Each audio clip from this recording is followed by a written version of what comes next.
How to start custodial account on Robinhood. Hi everyone, welcome back to our channel. Today in this video I'm going to show you how you can open or start a custodial account on Robinhood.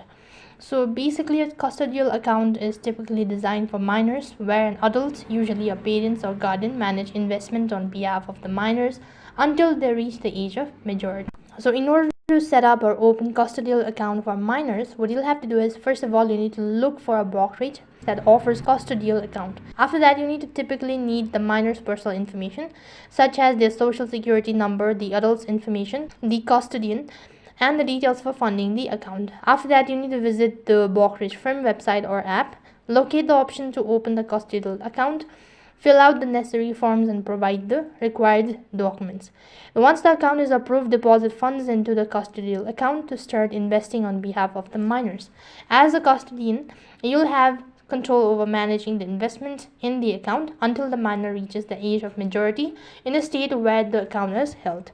So that's basically how you can open or start custodial account. That is all for this video. I hope the video was helpful. Make sure to like, share and subscribe to our channel. Thank you for watching. See you in the next video.